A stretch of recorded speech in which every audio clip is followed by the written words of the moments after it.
Welcome to First Congregational United Church of Christ, Boulder.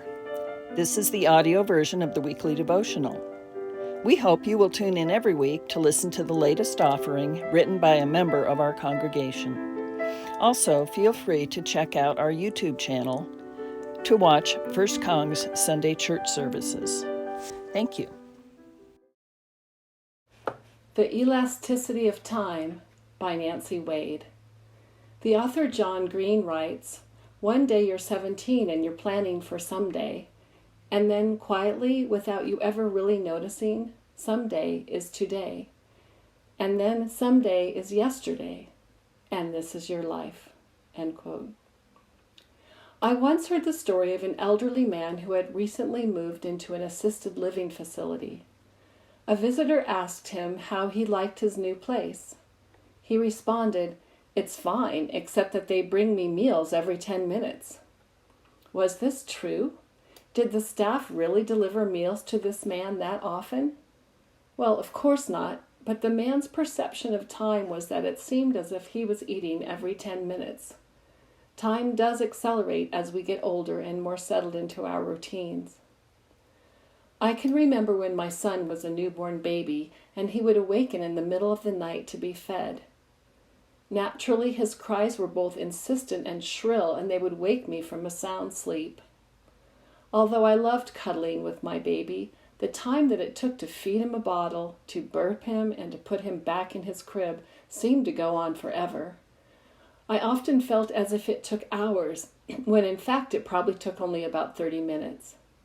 And yet this same baby is now a grown man who will soon celebrate his 42nd birthday. It is incomprehensible to me that so much time has passed.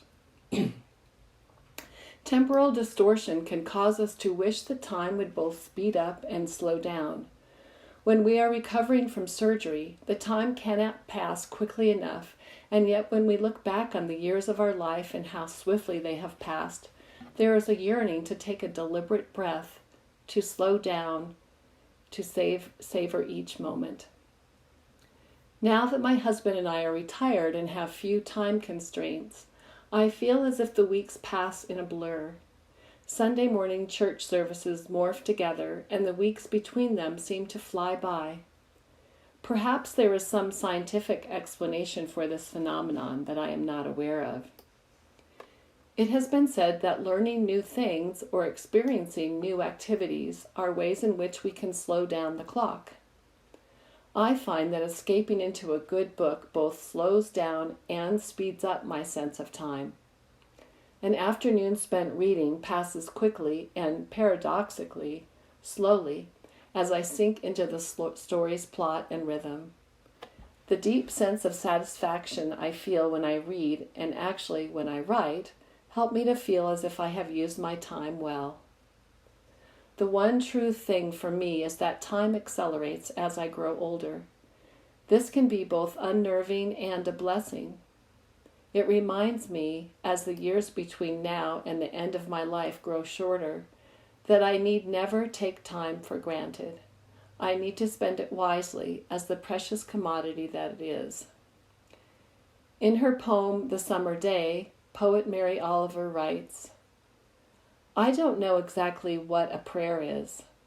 I do know how to pay attention, how to fall down into the grass, how to kneel down in the grass, how to be idle and blessed, how to stroll through the fields, which is what I have been doing all day.